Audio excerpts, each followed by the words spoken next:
ओं जननीं शारदां देवीं रामकृष्णं जगद्गुरुं पादपद्मे तयो श्रुत्वा প্রণমামি মুহুর্মুহ।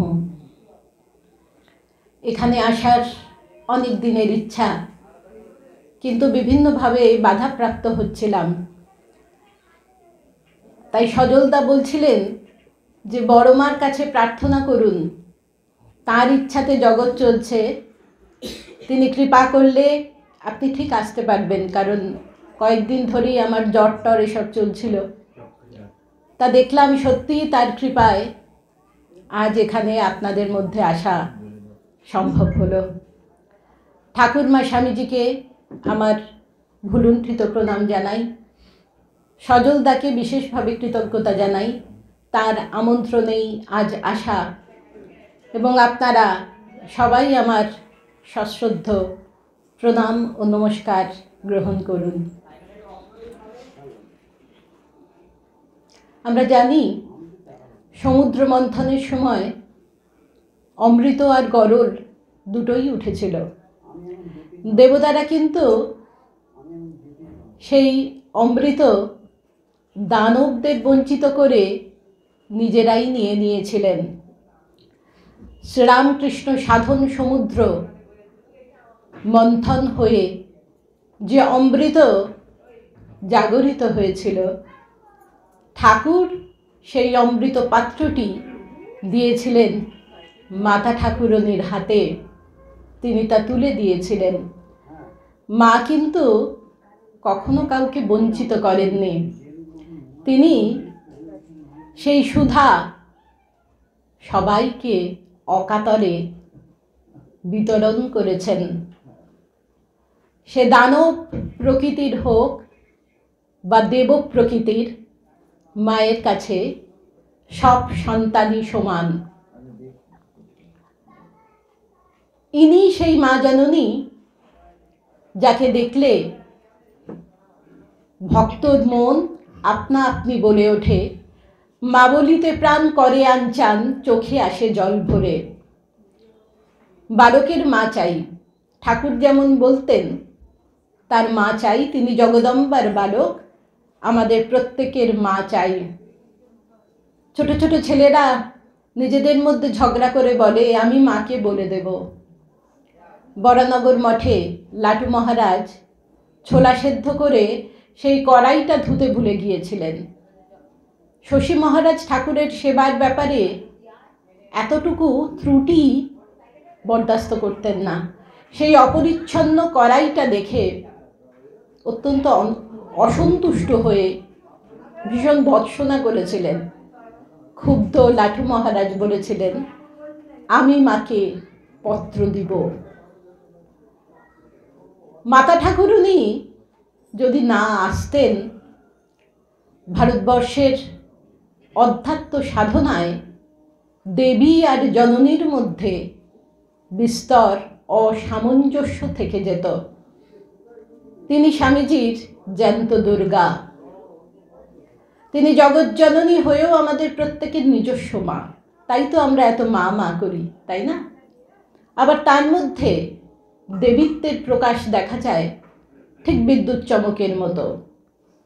বিদ্যুৎ চমকের সময় যেমন ঘন অন্ধকার ভেদ করে সেই সুতীব্র আলো দেখা দিয়েই নিমেষে মিলিয়ে যায়, সেই রকম মাতা ঠাকুরনী বৃন্দাবনে গিয়ে বলেছিলেন আমি রাধা।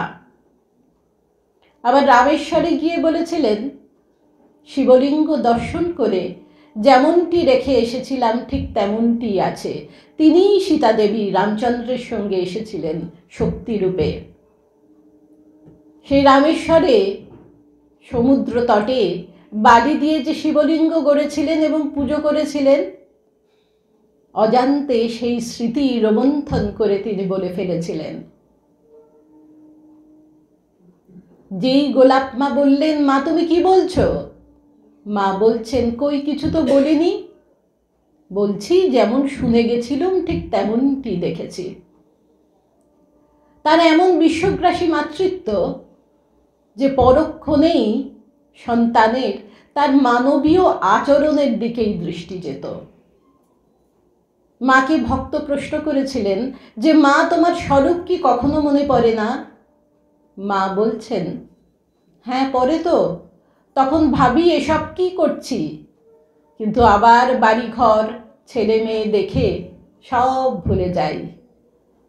আত্মবিস্মৃতি অবতার লীলার একটি অংশ, তা না হলে জগৎ উদ্ধার কি করে হবে, লোককল্যাণ কি করে হবে? মা তাই তার দেবীত্বকে ঢেকে চিরকাল আমাদের জীবনে ফিরে এসেছেন আটপৌরে মা হিসাবে। গতকাল আমরা স্বামীজির তিথি পুজো পালন করেছি।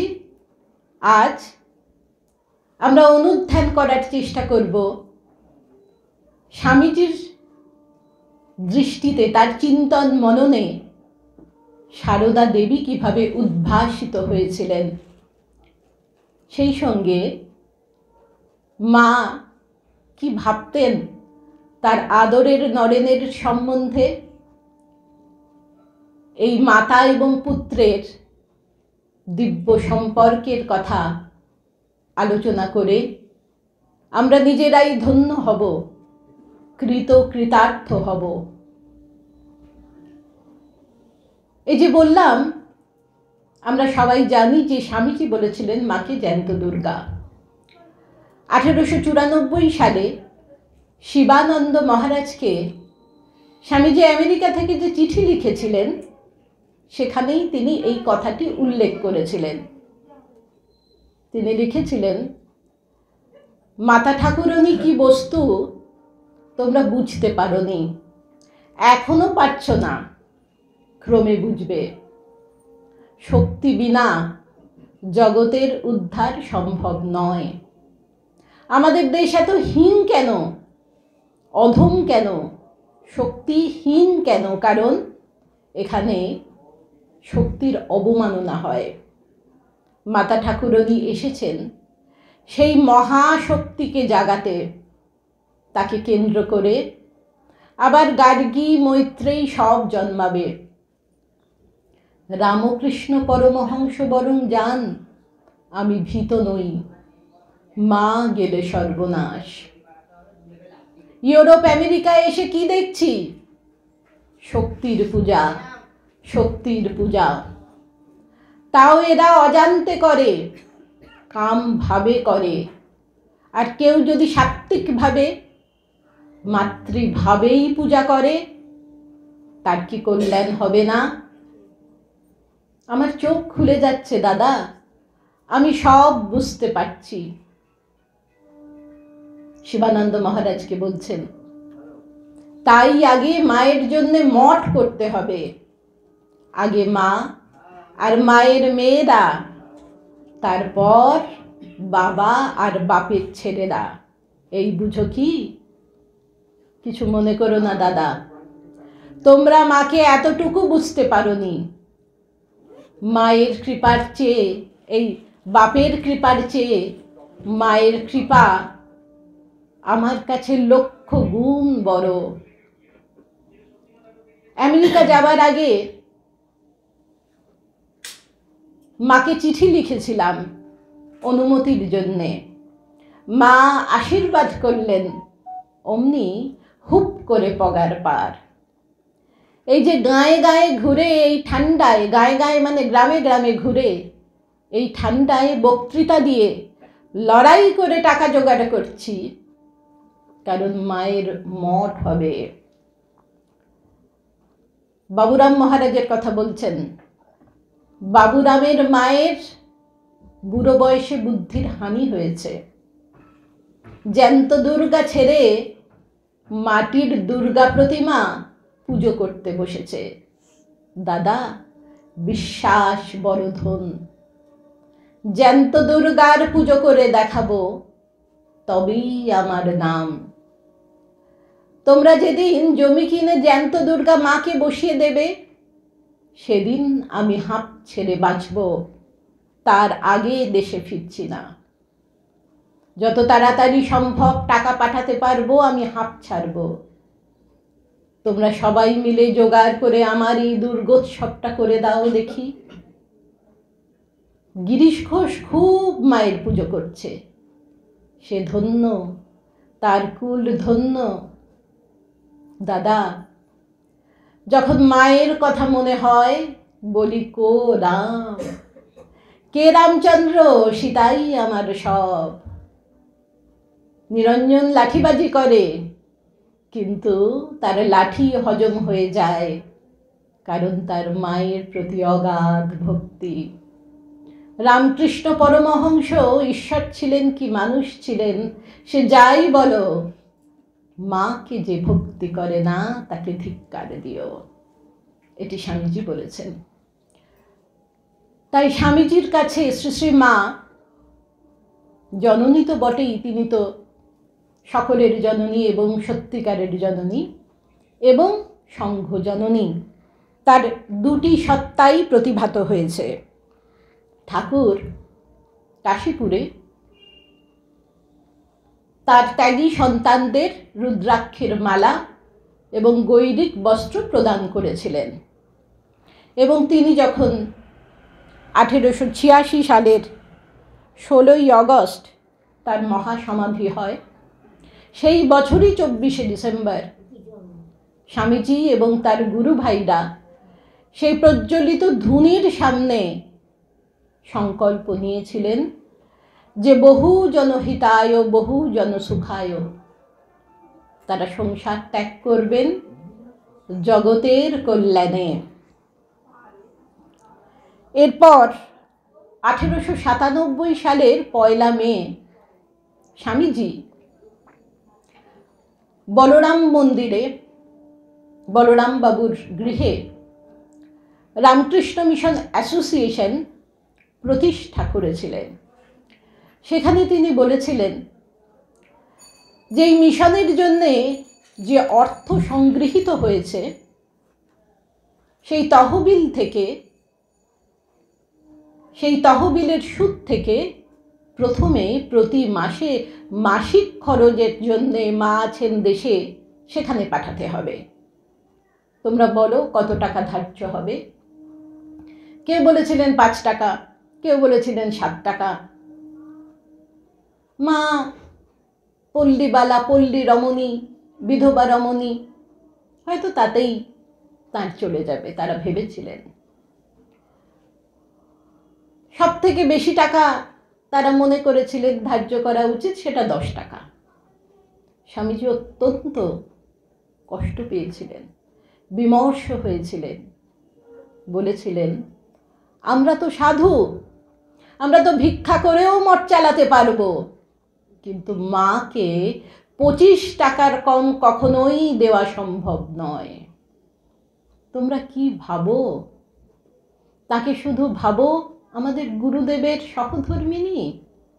না ভাই না, যে মঠ প্রতিষ্ঠা হতে চলেছে সেই মঠের তিনি সংঘ জননী, যে সংঘ প্রতিষ্ঠিত হতে চলেছে সেই রামকৃষ্ণ সংঘের তিনি সংঘ জননী, রক্ষাকর্ত্রী, পালনকারিণী। স্বামীজি প্রথম কিন্তু আনুষ্ঠানিকভাবে মাতা ঠাকুরনীকে সংঘ জননী বলেছিলেন। আমরা পরবর্তী সময়ে দেখি যে সংঘের পরিচালনার কাজে আনুষ্ঠানিকভাবে সারদা দেবী তো যুক্ত ছিলেন না। ডাইরেক্ট ইনভলভমেন্ট কি তার ছিল পরিচালনার কাজে? তিনি কি প্রেসিডেন্ট হয়েছেন কোনোদিন? সেক্রেটারি হয়েছেন। আমাদের দেশের প্রেসিডেন্ট এখন একজন নারী, প্রাইম মিনিস্টারও হয়েছেন নারী। আমরা তাকে বা তাদের প্রধানমন্ত্রী, রাষ্ট্রপতি বলি। আমরা কি দেশজননী বলি? বলি না তো। হতে পারেন তারা সর্বময়ী কর্ত্রী পরিচালনার কাজে। এখানেই তফাৎটা। মা কর্তৃত্বের অভিমান দিয়ে নয়, জননীত্ব দিয়ে সংঘকে আগলে রেখেছেন, লালন পালন করেছেন, কঠিন সময় রক্ষা করেছেন। সঠিক পরামর্শ দিয়ে কঠিন সময়ে তিনি রক্ষা করেছেন সংঘকে। আর যারা পরিচালনার কাজে ছিলেন, পরিচালক মণ্ডলী, যারা প্রেসিডেন্ট সেক্রেটারি রামকৃষ্ণ মঠ মিশনের, তাদের ক্ষেত্রে আমরা কি দেখেছি? প্রতিটা বিষয়ে তারা মায়ের অনুমতি এবং আদেশ প্রার্থনা করেন।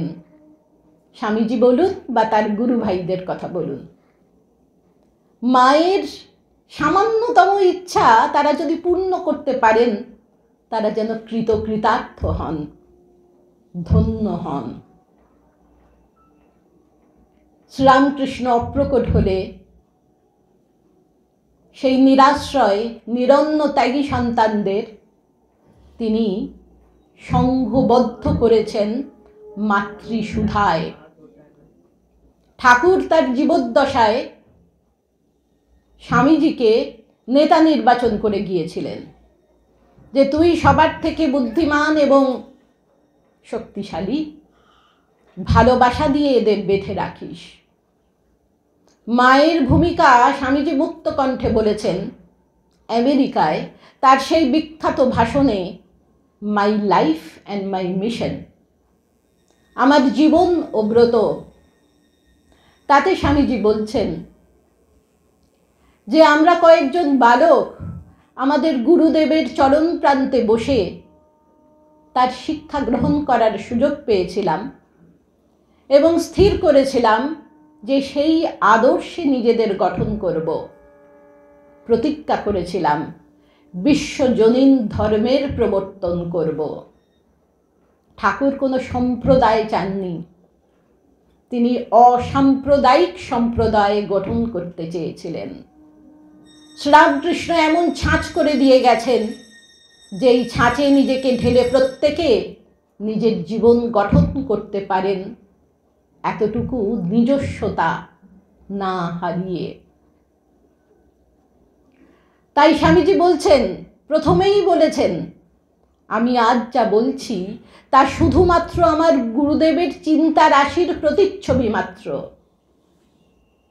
তার আদর্শে অনুপ্রাণিত হয়ে ভেবেছিলাম বিশ্বজনীন ধর্মের প্রবর্তন করব।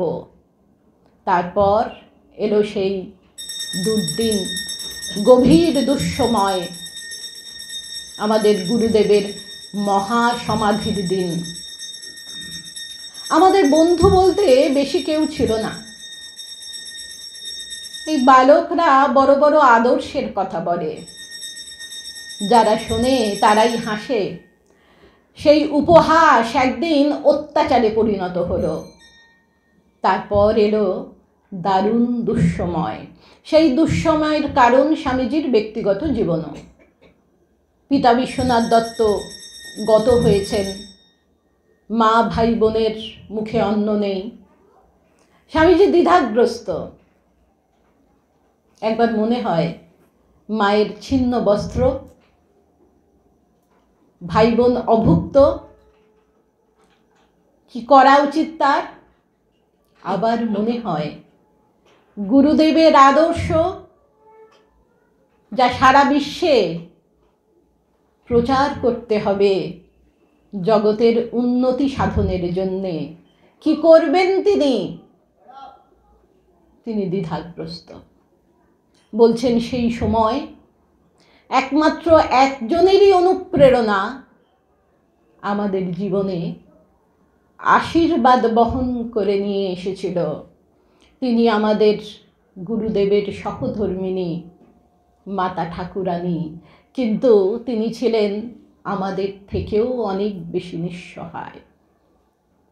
আমরা জানি শ্রীরামকৃষ্ণ অপ্রকট হলে মায়ের নুন আনতে পান্তা ফুরত, এবং সেই অন্নটুকুর জন্যে মাতা ঠাকুরানীকে আমার পরের ঘরে ধান ভাঙতে হয়েছে, শ্রম দিতে হয়েছে।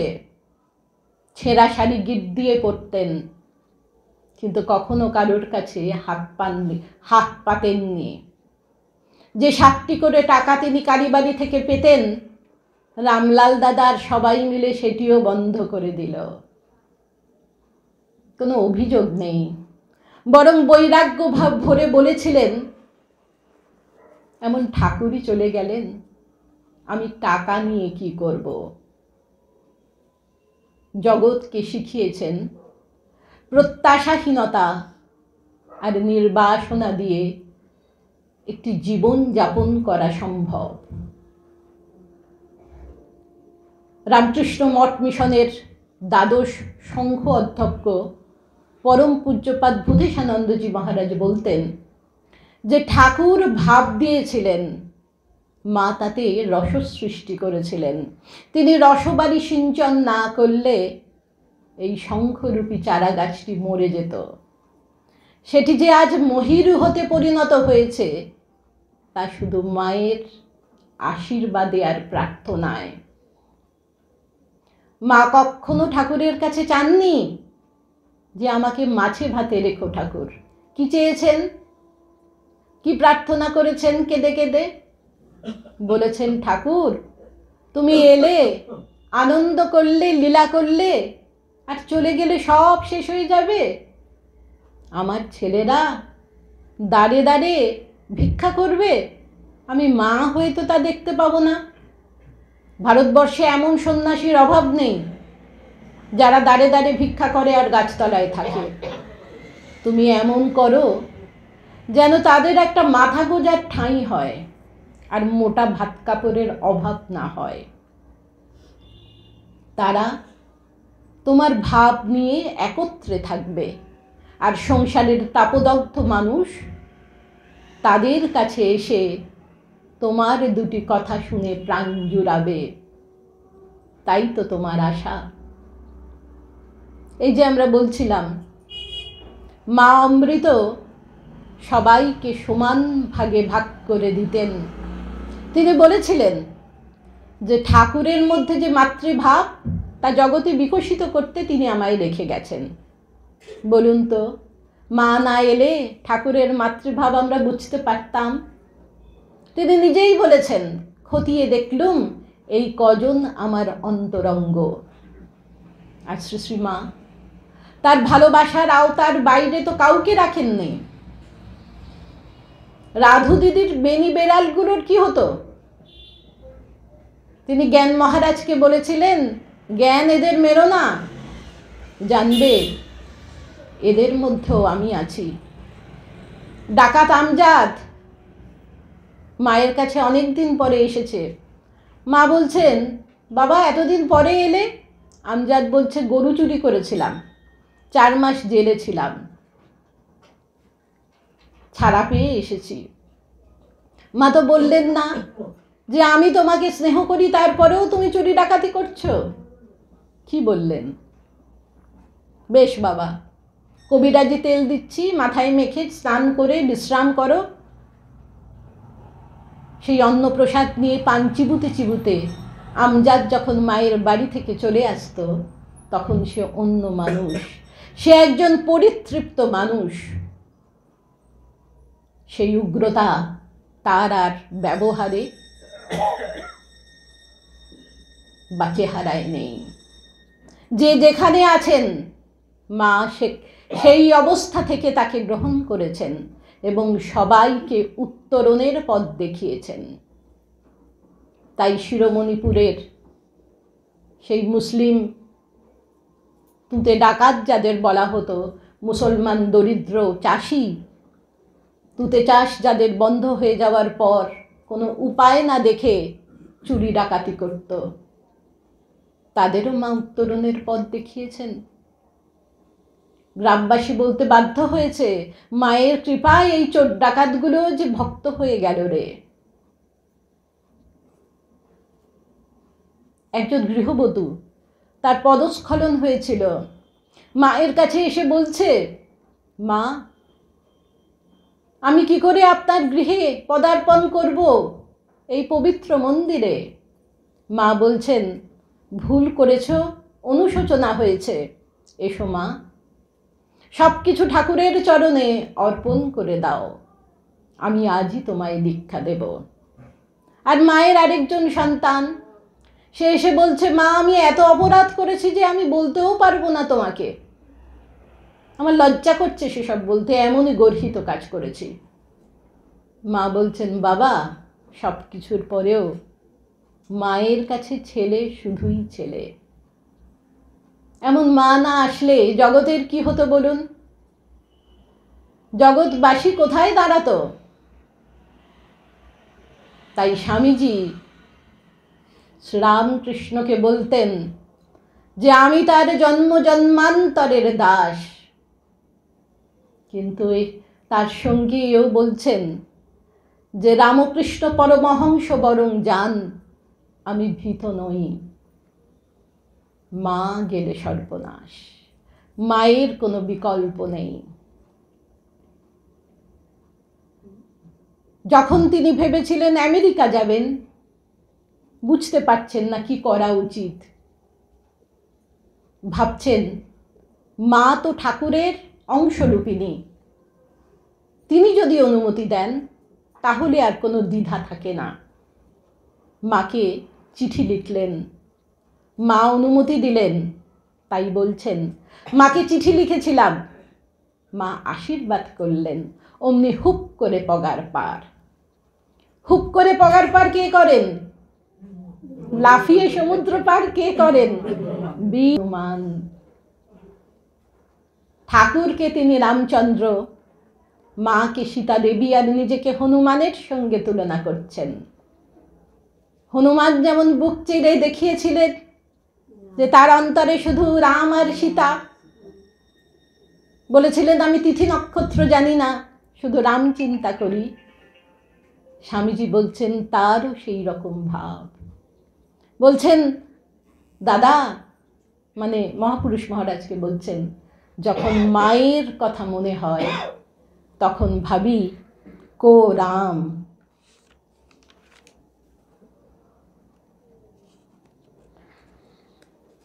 মায়ের মা ডাক শোনার জন্যে অন্তর যখন ব্যাকুল হতো, তখন ঠাকুর বলেছিলেন তোমাকে এমন রত্ন সন্তান দিয়ে যাব যে মাথা কেটে তপস্বী করলেও মানুষ পায় না। এই রত্ন সন্তান হলেন নরেন, রাখাল, বাবুরাম বা বলরাম বসু, গিরিশ ঘোষ, কথামৃতকার শ্রী, যারা গৃহী হয়েও এক হাতে ভগবানকে ধরে আরেক হাতে সংসার করেছেন, আদর্শ গৃহস্থের দৃষ্টান্ত স্থাপন করেছেন। কিন্তু ঠাকুরেও বলেছেন কলকাতার লোকগুলো পোকার মতো কিলবিল করছে, তুমি তাদের দেখো। কলকাতা নয়, সারা বিশ্বের ভোগবাদী মানুষের দায়িত্ব তিনি দিয়ে গিয়েছিলেন। তিনি আছেন আমাদের মধ্যে চেতনা রূপে, চণ্ডীতে তাই বলা হয়েছে। কিন্তু তারপরেও তো আমরা অচৈতন্য, তাই চৈতন্য দাত্রী মা শারদাকে সেই ভার দিয়ে গিয়েছিলেন। মা বলতেন ঠাকুর বেছে বেছে নিয়েছেন, আমাকে দিয়েছেন পিঁপড়ের সার, কিন্তু সেই পিঁপড়ের সারের জন্যে মায়ের তো চিন্তার শেষ ছিল না। এমনও ভক্ত আসতেন যারা প্রণাম করার সময় মায়ের পায়ের বুড়ো আঙ্গুল কামড়ে দিতেন। মায়ের কি ব্যথা লাগতো জিজ্ঞাসা করলে বলতেন আমি ইচ্ছা করে করেছি, যতক্ষণ ব্যথা থাকবে ততক্ষণ আমার কথা মনে থাকবে। আবার এমন সন্তানও আসতেন যারা চরণ স্পর্শ করলে মনে হতো বলতা কামড়াচ্ছে। মা কিন্তু শরৎ মহারাজকে বলতেন, মানে মা ভক্তদের বলতেন, শরৎ যেন জানতে না পারে, তাহলে প্রণাম বন্ধ করে দেবেন, দর্শন বন্ধ করে দেবেন।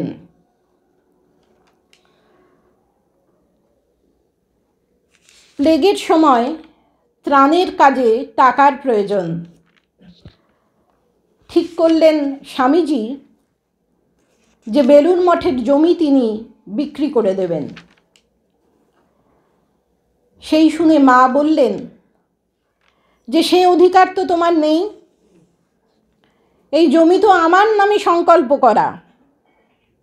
পরে তিনি বুঝিয়ে বললেন যে একটি ত্রাণেই সব শেষ হয়ে যাবে বাবা, সাধুদের মঠ হবে, কত শত সেবা কার্য পরিচালিত হবে। সঙ্গে সঙ্গে স্বামীজি তার সিদ্ধান্ত বদল করলেন। শরৎ মহারাজ বলতেন, শ্রী শ্রী মা স্বামীজির কাজের উদ্দাম আবেগ অনেক সময় রাশ টেনে ধরে রাখতে পারতেন, একমাত্র মাই পারতেন। 1890 সালে বলরাম বাবুকে স্বামীজি একটা চিঠি দিয়েছেন। গিরিশ ঘোষ আর বলরাম বসুর মধ্যে একটু মতান্তর হয়েছে মাকে কলকাতায় নিয়ে আসার ব্যাপারে। স্বামীজি লিখছেন, তাই স্বামীজির ইন্টারফিয়ারেন্স তারা চান। স্বামীজি কি বলেন?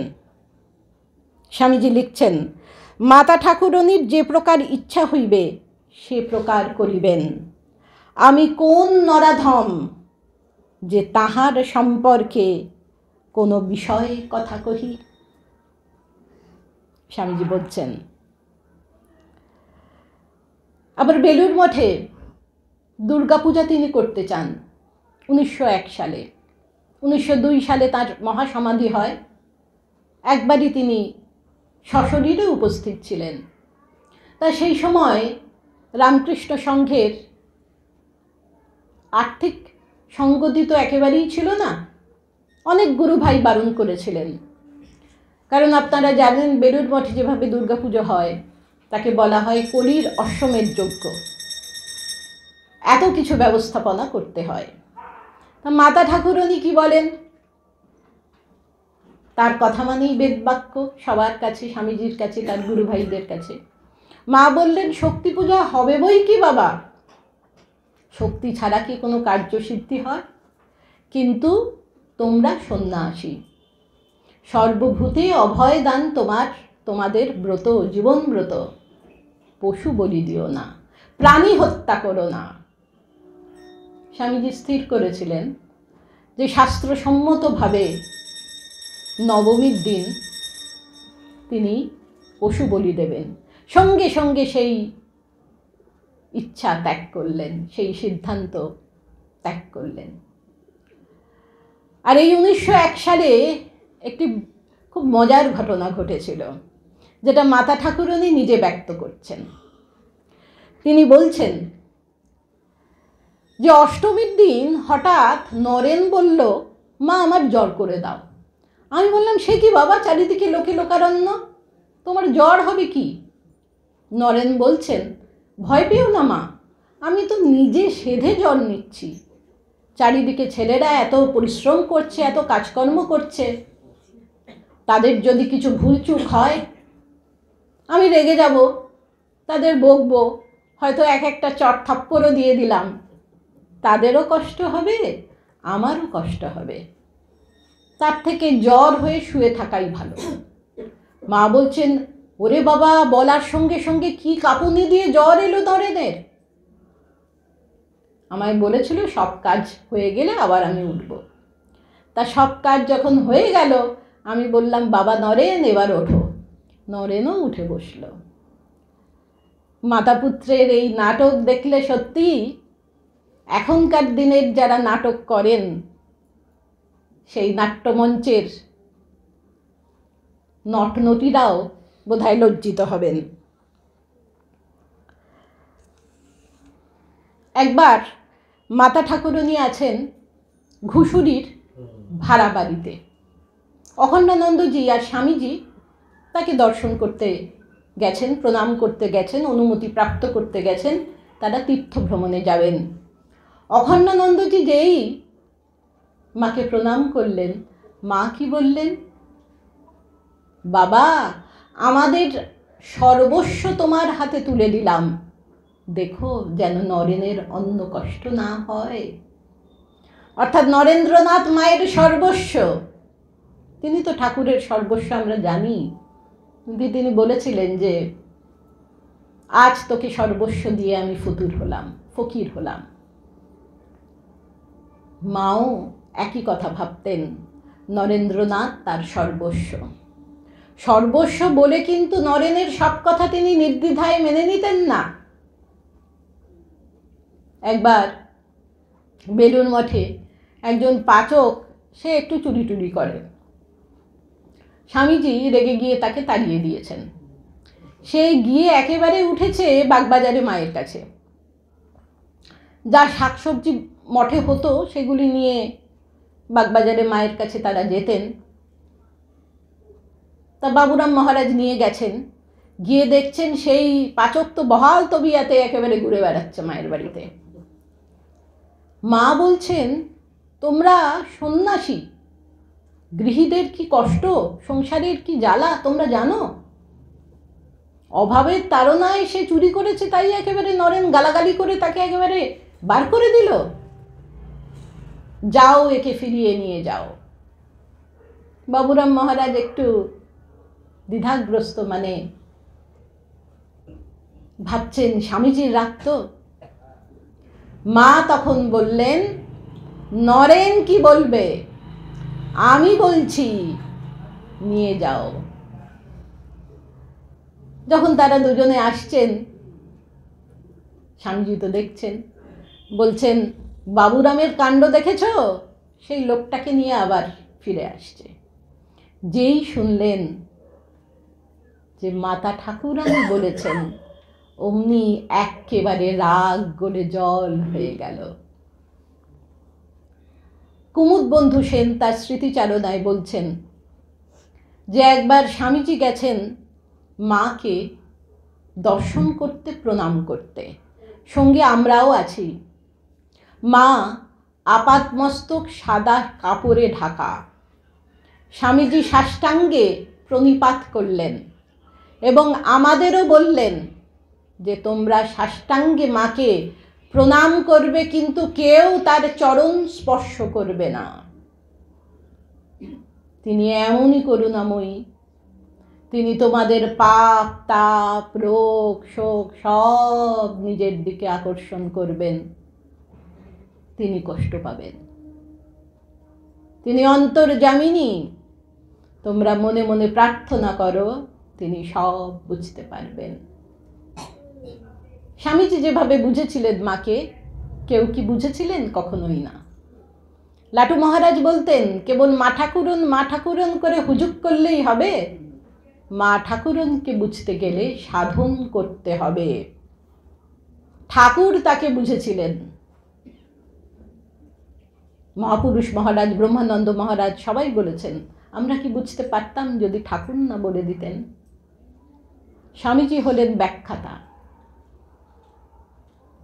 ঠাকুরকে তিনি যেমন আমাদের চিনিয়েছেন, তেমনি মায়ের স্বরূপও তিনি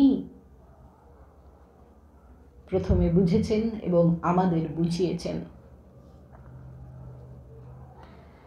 একজন ভক্ত সুরেন্দ্রনাথ সেন তিনি বলছেন যে স্বামীজি বিলেত থেকে আসার পর আমি তার সঙ্গে সঙ্গে ঘুরছি আর একটাই প্রার্থনা করে যাচ্ছি যে আমায় দীক্ষা দিন। তা তিনি শেষে রাজি হলেন। দীক্ষার দিন আসনে বসে তিনি আমায় বলছেন, আমি তোকে দীক্ষা দিতে পারবো না, তোর যে গুরু তিনি আমার থেকেও অনেক বড়। তারপর আমি একদিন স্বপ্নে দেখলাম যে আমি ঠাকুরের কোলে বসে আছি আর একজন দেবী মূর্তি, তিনি আমায় বলছেন, আমি জিজ্ঞাসা করছি তুমি কে? তিনি বলছেন, আমি সরস্বতী, তোমায় মন্ত্র দেব। তা সুরেন্দ্রনাথ সেন তখন তার বয়স কম, তিনি বলছেন, মন্ত্র নিয়ে আমার কি হবে? বলছেন, তুই কবি হবি। তা তিনি বলছেন, আমি বলছি আমি কবির দলের সর্দার হতে চাই না। তখন তিনি বলছেন, কবি মানে জানিস, কবি মানে জ্ঞানী।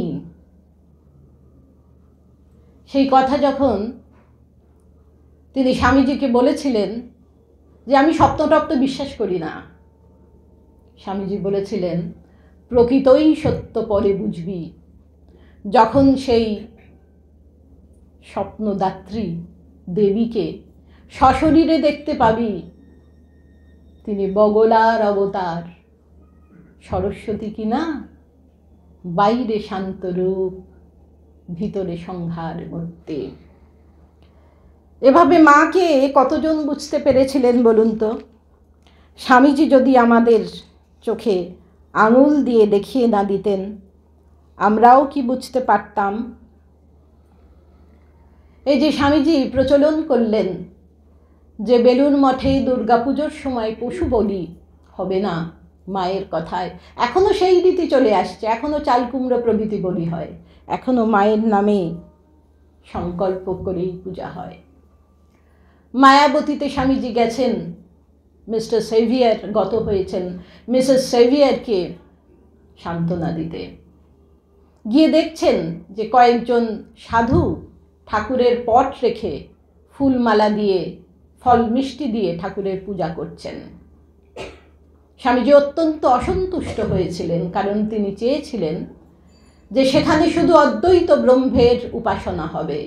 কঠোর ভাষায় সমালোচনা করেছিলেন।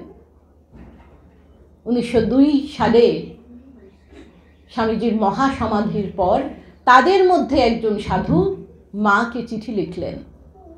চিঠির ভাবটা অনেকটা এইরকম যে রামকৃষ্ণ সঙ্গে রামকৃষ্ণই তো সব, আমরা আমাদের গুরুর, ইষ্টের, প্রভুর একটা ছবি দেখেই তো একটু ধূপ ধুনো দিয়ে পুজো করেছি, সেটা কি এতই অপরাধ, এতই অন্যায়? মা কি উত্তর দিয়েছিলেন? ঐতিহাসিক সিদ্ধান্ত। মা বলেছিলেন, ঠাকুর অদ্বৈত, তাই তোমরা সকলেই অদ্বৈতবাদী, আমরা সকলেই অদ্বৈতবাদী। ভাবলে অবাক লাগে না কি করে মা এমন সিদ্ধান্ত নিলেন? মা তো সারাদিন ঠাকুরের পুজোই করতেন, তার সেবা পুজো নিয়েই তো তার দিন কাটত। যখন বাড়ির বাইরে কোথাও যেতেন, ঠাকুরের পটটি তিনি সেই ছোট্ট টিনের বাক্সে নিয়ে যেতেন। যেখানেই যেতেন ঠাকুরকে রেখে রান্না করে সেই খাবারের থালা ঠাকুরের সামনে ধরে বলতেন, আজ এতটুকুই জোগাড় হয়েছে ঠাকুর, নাও গরম গরম দুটি খেয়ে নাও। তিনি কিভাবে এই সিদ্ধান্ত নিলেন? আসলে ঠাকুর এবং মা অগ্নি এবং তার দাহিকা শক্তির মতো এক এবং অভেদ। মা যে অদ্বৈতবাদী নয় আমরা কি করে বলবো? তাকে আমরা বলতে পারি? তিনি বলছেন, রাধি কালো ডেউ পিঁপড়েকে মারতে গেল, মারতে দিতে পারলুম না, দেখছি পিঁপড়ে কোথায়, সে তো ঠাকুর। যেদিকে তাকাই সেদিকে ঠাকুর, কানা ঠাকুর, খোরা ঠাকুর, ঠাকুর ছাড়া কিছু নেই। তিনি জগৎ রামকৃষ্ণময় দেখছেন। তাই ভক্তকে বলছেন, সাধন করতে করতে দেখবে আমার মধ্যে যিনি আছেন, তোমার মধ্যে তিনি আছেন, দুলে বাক্তি ডোমের মধ্যে তিনিই আছেন। এটি তো অদ্বৈত বেদান্তের চরম সত্য। মা ঠাকুরের অবতার তত্ত্বের তত্ত্বরূপিণী, স্বামীজির প্র্যাকটিক্যাল বেদান্ত, সেই শিবজ্ঞানে জীবসেবা, সেই প্র্যাকটিক্যাল বেদান্তের তিনি লিভিং ডেমনস্ট্রেটার। ঈশ্বর প্রেম অনেকেই বুঝতে পারেন না, কিন্তু ঈশ্বর জ্ঞানে মানুষের সেবা সবাই বুঝতে পারেন। একবার স্বামীজি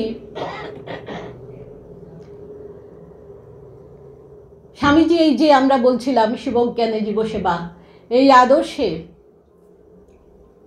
বিভিন্ন জায়গায় সেবাশ্রম শুরু হয়েছিল এবং সাধুরাও বন্যা, মহামারী, দুর্ভিক্ষে ত্রাণের সেবায় একেবারে ঝাঁপিয়ে পড়েছিলেন। স্বামীজির গুরু ভাইরাও অনেকে ভেবেছেন এটি বোধহয় ঠাকুরের ভাব বিরোধী। সাধুরা জপ ধ্যান করবেন, সাধনা তপস্যা করবেন, তারা কেন বই বিক্রি করবেন?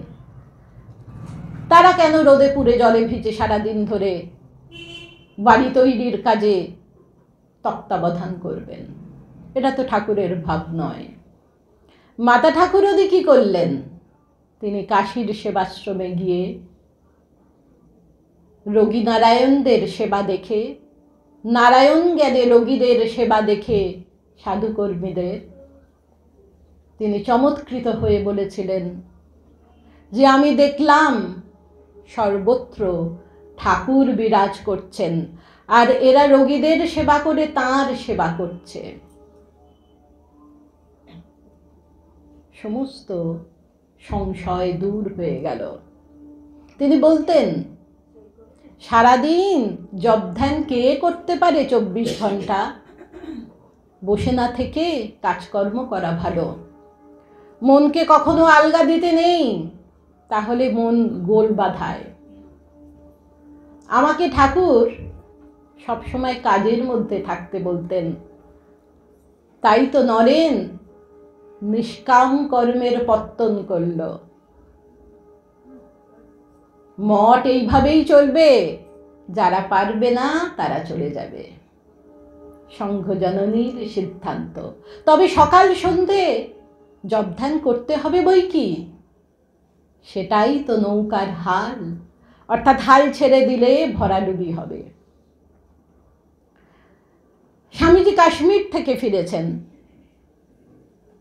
তার মনে বড় দুঃখ, অভিমান, রাগ ঠাকুরের সম্বন্ধে। তিনি বলছেন, মা, কাশ্মীরে এক মুসলমান ফকিরের চেলা আমার কাছে আসা যাওয়া করত। সেই মুসলমান ফকির ভাবলো হয়তো তার চেলা চামুণ্ডকে আমি একেবারে বাগিয়ে নিচ্ছি, এমন অভিশাপ দিল যে 3 দিনের মধ্যে অসুস্থ হয়ে আমাকে সেই স্থান ত্যাগ করতে হবে। সত্যি তাই হলো। স্বামীজির এমন লুজ মোশন হয়েছিল যে 3 দিনের মধ্যে তিনি সেই স্থান ত্যাগ করতে বাধ্য হয়েছিলেন। ভীষণ অভিমান হয়েছে, ঠাকুরের উপর খুব দুঃখ হয়েছে। বলছেন, তোমার ঠাকুর কিচ্ছুটি করতে পারলো না, আমি আর তাকে মানব না। মা সেই ছোট্ট বাচ্চাদের যেমন করে বোঝান, বিশ্ববরেণ্য স্বামীজিকে সেইভাবে বলছেন। বলছেন, বাবা, তোমার অসুখ হওয়া শরীরে আর ঠাকুরের অসুখ হওয়া তো এক। অর্থাৎ তোমার কষ্ট হয়েছে, শারীরিক অসুখ হয়েছে, তুমি কেন কষ্ট পাচ্ছ? তোমার হওয়া মানেই ঠাকুরের হওয়া। তাতেও স্বামীজি মানছেন না। তখন বলছেন, বাবা, বিদ্যা তো মানতে হবে। হলধারীর অভিশাপে ঠাকুরের মুখ দিয়ে রক্ত বেরিয়েছিল, তাও স্বামীজি মানতে নারাজ। ঠাকুর কিচ্ছুটি করতে পারলো না, আমি ঠাকুরকে মানছি না। তখন মা বলেছিলেন, বাবা, মানব না বললেই কি হবে? তোমার টিকিটা যে তার হাতের মুঠোয়। সঙ্গে সঙ্গে স্বামীজির ভাবান্তর হয়েছিল। চোখ ভরা জল গুরুর প্রতি আনুগত্যে। অনেকক্ষণ চুপ করে বসে থেকে তিনি মাতা ঠাকুরণীকে সাষ্টাঙ্গে প্রণিপাত করে চলে গিয়েছিলেন। কি অপূর্ব দেখুন এই মাতা পুত্রের দিব্য সম্পর্ক। আমরা যতই এর রসাস্বাদন করার চেষ্টা করি, আমাদের অন্তরই পূর্ণ আনন্দে ভরে যায়। মহাপুরুষ মহারাজ তিনি কাশীতে স্বামীজির ফটো ঠাকুরের সিংহাসনে বসিয়ে পুজো করেছিলেন। সেটি জানতে পেরে মা খুব খুশি হয়েছিলেন। বলেছিলেন, তারক ঠিক করেছে, ঠাকুর যদি দেহ হন, নরেন মাথা। একটা ঐতিহাসিক সিদ্ধান্ত, একটা নতুন ইতিহাসের সূত্রপাত হলো রামকৃষ্ণ বিবেকানন্দ মুভমেন্ট। স্বামীজিকে মানুষ তখন কি ভাবতেন? ঠাকুরের শিষ্য, তার উপর কায়স্থের শরীর। মা কি বলছেন? সারদা সরস্বতী কি বলছেন? যে তারক ঠিক করেছে, ঠাকুর যদি দেহ হয়, নরেন তার মাথা।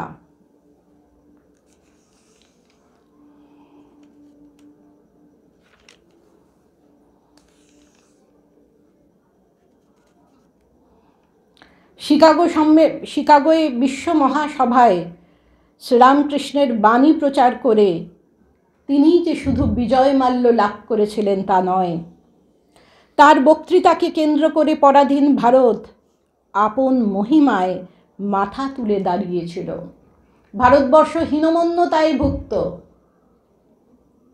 তারা শুধু পাশ্চাত্যের মানুষের অনুকরণ করত। বিদেশিরা এই ধারণা বদ্ধমূল করে দিয়েছিল যে যা কিছু খারাপ সব এই দেশের মানুষের, কোনো ঐতিহ্য নেই, কোনো আত্মমর্যাদা বোধ নেই, কুসংস্কারাচ্ছন্ন অশিক্ষিত এই জাতি। কিন্তু স্বামীজি প্রমাণ করলেন যে ভারতবর্ষেরও দেবার আছে। ভারতবর্ষ শুধু দেননি, পাশ্চাত্য দেশকে রক্ষা করেছেন আধ্যাত্মিকতা দিয়ে। যে ধনে হইয়া ধনী, মনিরে মানো না মনি, তাহারি খানিক মাগি আমি নত শিরে, এত বলি নদী তীরে ফেলিল মানিক। রবীন্দ্রনাথের স্পর্শমণি। সেটাই তো ভারতবর্ষের আদর্শ। স্বামীজি বলেছেন, ভারতের পরিবারের কেন্দ্র হলেন মা। ভারতীয় গৃহে কর্ত্রী হচ্ছেন জননী। রামকৃষ্ণ পরিবার সাধু এবং গৃহী ভক্তদের পরিবার। এখনো বর্তমান যুগে অদৃশ্য থেকেও তিনি সেই কাজ করে চলেছেন। তার আশীর্বাদে সমস্ত কিছু সুসম্পন্ন হচ্ছে। কিন্তু রামকৃষ্ণ পরিবারের অন্তর্ভুক্ত যারা নন, তাদের কি হবে? সেই কোয়ালপাড়ার ডোমের মেয়ে কি রামকৃষ্ণ ভাবান্দোলনের সঙ্গে যুক্ত? যে এসে বলেছিল যে তার উপপতি তাকে ছেড়ে চলে গেছে, কান্নাকাটি করছিল। সে নিজে ঘর সংসার ছেড়ে উপপতির সঙ্গে থাকে, সেই উপপতি তাকে ছেড়ে চলে গেছে বলে মায়ের কাছে এসে তার কি কান্না। মা কি করলেন? সেই উপপতিকে ডেকে পাঠালেন আর বললেন, তুমি এতদিন এর সেবা নিয়েছ, এখন যদি তুমি একে ত্যাগ করো তাহলে তুমি নরকে যাবে। সেই লোকটি বুঝতে পারল তার ভুল, সেই মেয়েটিকে নিয়ে ফিরে গেল। এ কি রামকৃষ্ণ ভাবান্দোলনের সঙ্গে যুক্ত ছিল বলুন? কিন্তু মা তাদের জন্য কি বলেছেন? তাদের জন্য বলেছেন যে যারা এসেছে, যারা আসেনি এবং যারা আসবে, সবার জন্য রইল আমার ভালোবাসা ও আশীর্বাদ। স্বামীজি সবাইকে নাম দিতেন। যেমন আপনারা জানেন, শরৎচন্দ্র চক্রবর্তীকে বাঙাল বলে ডাকতেন, গিরিশ ঘোষকে জিসি বলতেন, বৈকুণ্ঠনাথ সান্যালকে স্যান্ডেল বলতেন। তেমনি পুঁথিকার অক্ষয় কুমার সেনকে বলতেন শাকচুন্নি। তা যখন তিনি রামকৃষ্ণ পুঁথি রচনা করেছিলেন, স্বামীজি পড়ে বলেছিলেন যে অপূর্ব হয়েছে, কিন্তু মহাদোষ এই যে প্রথমেই শক্তির আরাধনা করেনি। শক্তির পূজা ছাড়া দেবতার পূজা সম্পূর্ণ হয় না। পরের এডিশনে শাকচুন্নিকে কারেকশন করতে বলো। তা অক্ষয় কুমার সেন পরের এডিশনে দুটো লাইন অ্যাড করেছিলেন, জয়মাতা শ্যামা সুতা জগত জননী, রামকৃষ্ণ ভক্তিদাত্রী চৈতন্য দায়িনী। স্বামীজি ঠাকুর এবং মাকে অভেদ জ্ঞান করতেন। তিনি বলতেন ঠাকুরের সম্বন্ধে, আমি তার জন্ম জন্মান্তরের দাস, এই আমার পরম ভাগ্য। তস্য দাস দাস দাসোহ হং। তিনি মা এবং ঠাকুরকে একত্রে প্রণাম জানিয়ে বলতেন, দাস তোমাদ হাকার সশক্তিক নমিতব পদে। এবং আরাত্রিক স্তবে তিনি বীজমন্ত্র রিং সংযোজন করেছিলেন। আমরা যে গাই ওং রিং ঋতং, এই রিং হলো দেবীর বীজমন্ত্র। মাকে একজন জিজ্ঞাসা করেছিলেন, মা তোমার গর্ভজাত সন্তান কটি? মা বলেছিলেন, এই বিশ্ব ব্রহ্মাণ্ডের সকলেই আমার সন্তান। তিনি ব্রহ্মাণ্ড ভাণ্ড উদরী, তৎসৃষ্ট্বা তদেব অনুপ্রাবিশৎ। তিনি জগৎ সৃষ্টি করে তার ইচ্ছায় সেই জগতে অবতীর্ণা হয়েছেন। কুমোর যেমন বাইরে থেকে মাটি নিয়ে এসে তা দিয়ে মাটির জিনিস তৈরি করে, সেই রকম নয়। অনেকটা মাকড়সার মতো, মাকড়সা লালা দিয়ে জাল বোনে এবং নিজের ইচ্ছায় সেই জালে সে প্রবেশ করে। তার মানে এই নয় যে জাল ছাড়া তার ব্যক্তি নেই। মাতা ঠাকুরানীও জগৎ সৃষ্টি করে তার ইচ্ছায় সেই জগতে আবির্ভূতা হয়েছেন। একই বাহং জগত্তত্রা দ্বিতীয়া কা মমা পরা। এই জগতে আমি ছাড়া আর কেউ নেই, আর যারা আছেন তারা আমার বিভূতি মাত্র, অংশ মাত্র। সেটি স্বামীজি বুঝতেন। তাই তার গায়ে জ্বর, তাও স্নান করে তিনি মাতৃদর্শনে যাচ্ছেন হরি মহারাজের সঙ্গে, তুরীয়ানন্দজির সঙ্গে, আর গঙ্গা জল গায়ে ছেটাচ্ছেন। হরি মহারাজ বলছেন, তুমি কি করছো? অসুস্থ হয়ে পড়বে যে। স্বামীজি বলছেন, মায়ের কাছে যাচ্ছি যে বড় ভয় হয়। স্বামীজি বলতেন, মা আপনার আশীর্বাদে এ যুগে লাফিয়ে না গিয়ে তাদের তৈরি জাহাজে চড়ে সে মুল্লুকে গিয়েছি। যখনই মায়ের কাছে এসেছেন তার ভাব হলো মহাবীর হনুমানের। যোগানন্দ মহারাজের একটি ছোট্ট যুক্তিতে স্বামীজি মায়ের প্রত্যক্ষ পরিচালনায় আনুষ্ঠানিকভাবে শ্রীমঠ স্থাপনের পরিকল্পনা পরিত্যাগ করলেন। এই যে বারবার বলছেন, এই ঠান্ডার মধ্যে গ্রামে গ্রামে ঘুরে লড়াই করে টাকা জোগাড় করছি কারণ মায়ের মঠ হবে। কিন্তু যোগানন্দ মহারাজের একটি ছোট্ট যুক্তিতে স্বামীজি মায়ের প্রত্যক্ষ পরিচালনায় আনুষ্ঠানিকভাবে শ্রীমঠ স্থাপনের পরিকল্পনাই পরিত্যাগ করেছিলেন। যোগানন্দ মহারাজ বলেছিলেন, ভাই জগৎ কল্যাণে তোমার যা যা করার প্রয়োজন তাই করো, কিন্তু ভুলে যেও না ঠাকুর বলেছিলেন তার প্রচার হলে দেহ থাকবে না। মায়ের ক্ষেত্রেও তাই। তুমি মাকে এসবের মধ্যে এনো না। স্বামীজি বলেছিলেন, তুই মূল্যবান পরামর্শ দিয়েছিস। মায়ের যেমন ইচ্ছা, যেভাবে ইচ্ছা তার মিশন চরিতার্থ করবেন। তাকে নির্দেশ দেওয়ার আমরা কে? বরং তার আশীর্বাদে আমরা সব কিছু সম্পন্ন করতে পারি। আমি ব্যক্তিগতভাবে অনুভব করি তার আশীর্বাদের শক্তি অসাধ্য সাধন করতে পারে।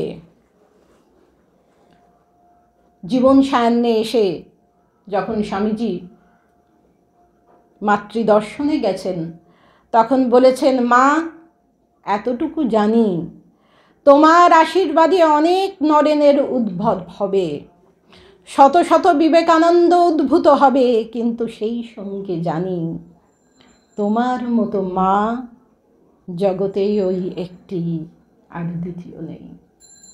ঠাকুরমা স্বামীজিকে বারংবার আমরা প্রণাম ও শ্রদ্ধা নিবেদন করলাম। আপনারাও সবাই ভালো থাকবেন, আমার প্রণাম গ্রহণ করবেন। নমস্কার।